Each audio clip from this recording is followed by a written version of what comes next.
अस्सलामुअलैकुम वरहमतुल्लाहि वबरकातुहू। जैसे कि आप सभी को मालूम है कि अहमदाबाद के अंदर जो हादसा हुआ है, प्लेन क्रैश हुआ है, उसे लेकर के यूँ समझिएगा कि दुनिया भर में लोगों में गम का माहौल है और सब बड़े दुख और दर्द सह रहे हैं इस चीज़ को देख कर के। कि पूरी कहानी क्या हुई थी मैं आपको एक-एक करके बताने के लिए जा रहा हूँ।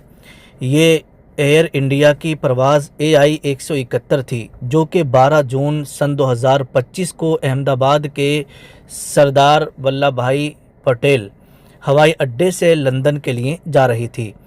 इसमें कुल 242 लोग सवार थे और 230 मुसाफिर थे और 12 लोग उसके अंदर वो थे जो उसमें एयर होस्टेस वगैरह जो काम करने वाले लोग थे वो थे, और डबल पायलट यानी 2 पायलट थे, और 10 केबिन क्रू थे, यानी जो केबिन में लोग काम करते थे 10 वो थे। अब हादसे की मैं तफसील आपको बताने के लिए जा रहा हूँ। देखिएगा,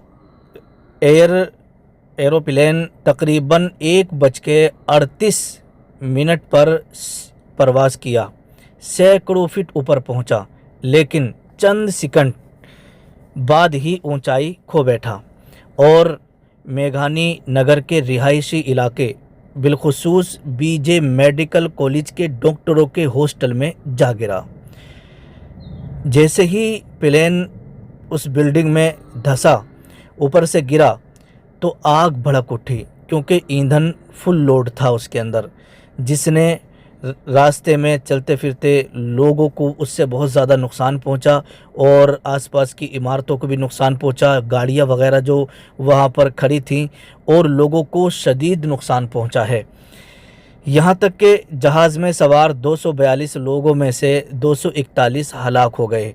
230 मुसाफिर और 12 लोग काम करने वाले बमुश्किल मलबे में मिली लाशों में शामिल हैं। जो हलाक हुए 169 हिंदुस्तानी थे और 53 बरतानिया के लोग थे और 7 पुर्तगाली और 1 कनेडियन था। हादसे में कम से कम 24 लोग हुए, अफराद हुए। अक्सर तलबा जो हॉस्टल में दोपहर का खाना खा रहे थे, जो BJ मेडिकल हॉस्पिटल था उसके अंदर जो स्टूडेंट्स पढ़ाई वगैरह करते, तो वो खाना खा रहे थे दोपहर के वक्त में। जब ये हादसा हुआ, प्लेन क्रैश हुआ, तो समझो कि वो भी बहुत ज़्यादा ज़ख्मी हो गए और बहुत सारे लोग जो है इस दुनिया को खैराबाद कह गए। लेकिन हाँ, एक बात ये बताई जा रही है, जैसे कि एक शख्स बचा जिसका नाम है विश्वास कुमार रमेश। ये एक 40 साला बरतानवी हिंदी निजात शहरी था, जो कि सीट 11A पर था, इमरजेंसी एग्ज़िट के करीब। वो हॉस्पिटल में ज़ेरे इलाज है और ख़तरात से बाहर है। लेकिन उसका कोई भाई जो उसके साथी वगैरह थे, उसका कोई भाई वगैरह नहीं बच सका, वो बच गया। लेकिन यहाँ पर एक चीज़ मैं आपको और बता देता हूँ, ये वो परवाज़ थी जिसकी उम्मीद से भरी आँखों ने खुदा हाफिज़ कहा। 242 171 AI अरवाह से लबालब लंदन को जा रही थी। और यूँ समझिएगा, ये प्लेन वो था कि इस हादसे को देख करके सारे लोगों की आंखों में आंसू हैं, और 242 में से ना जाने कितने लोग हलाक हो गए और कितने लोग अभी यूँ समझिएगा कि ज़ख्मी हैं। और यहाँ पर ये बताया जा रहा है कि उनका DNA टेस्ट कराया जा रहा है, क्योंकि जब आग की झुलस में कोई आ जाता है, जल जाता है, तो उसकी शनाख्त जो है नामुमकिन हो जाती है। तो इसलिए DNA टेस्ट कराने के बाद ही उनको उनके घर तक पहुंचाया जाएगा। अब यहाँ पर एक चीज़ और सामने आ रही है, जैसे ही ये हादसा हुआ, हादसा होने के बाद मदद के लिए कौन कौन वहाँ पर पहुँचा, वो भी मैं आपको बता देता हूँ। तो देखिएगा, सबसे पहली बात, आग बुझाने वाली टीमें एकदम वहाँ पर पहुँच गई। जैसे ये हादसा हुआ, आनन फानन करके जितनी भी आग बुझाने वाली टीमें थी, मशीनें थी, वो सारी की सारी वहाँ पर पहुँच गई। और एयरपोर्ट, CISF, सिक्योरिटी जितने भी थे, सारे के सारे लोग फौरी तौर पर वहाँ पर पहुँचकर और वहाँ के जितने भी मलबे में लोग दबे हुए थे उन लोगों की जान बचाने में लग गए और उनके लाशों को एक तरफ लगाने में लग गए और आग बुझाने की कोशिश करने लगे। और यहाँ पर एक चीज़ मैं आपको और बता देता हूँ कि भारतीय फ़ौज यानी इंडियन आर्मी ने करीब 130 एहलकार, डॉक्टरों और पैरामेडिक्स समेत तैनात किए ताकि मलबा हटाया जाए और ज़ख्मियों का इलाज शुरू किया जाए। मकामी मेडिकल टीमें, ख़ास तौर पर सिविल हॉस्पिटल अहमदाबाद के डॉक्टर्स और वहाँ के स्टूडेंट्स ने फौरी तिब्बी इमदाद फराहम की।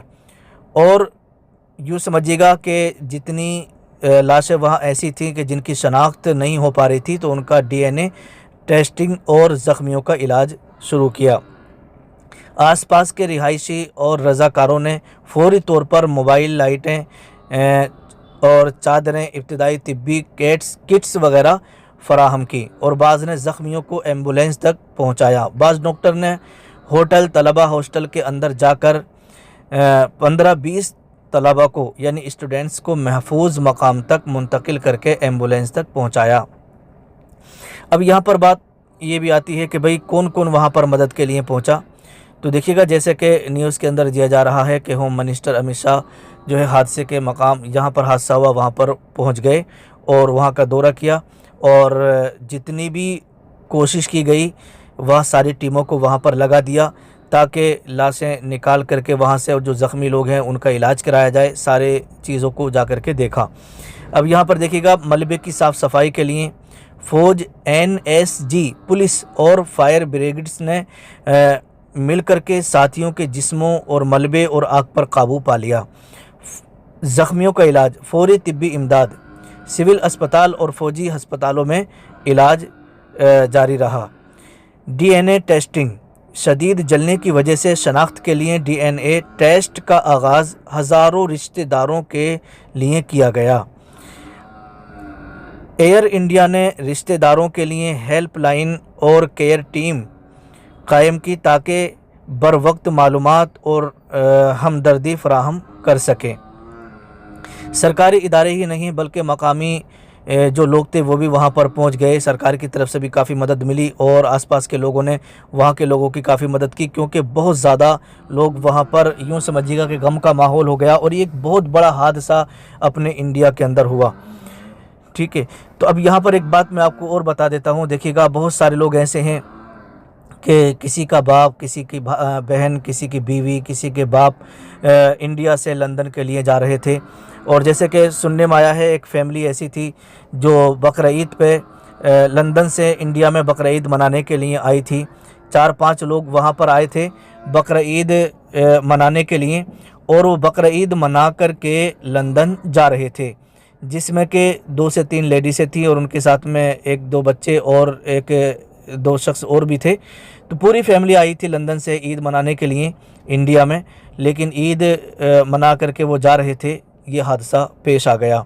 तो मेरे प्यारे अज़ीज़ दोस्तों, अगर कहीं भी किसी के साथ भी कोई दुर्घटना होती है, किसी के साथ भी कोई हादसा होता है, तो चाहे वो कोई भी हो, उसकी फ़ौरन से पहले मदद की जाए और जान बचाने की कोशिश की जाए और जितना हो सके उसकी हेल्प की जाए। मैं दुआ करता हूँ कि सब लोग ठीक ठाक रहें और तमाम बुरी आफतों से और हादसों से अल्लाह पाक बचाए। अस्सलामु अलैकुम।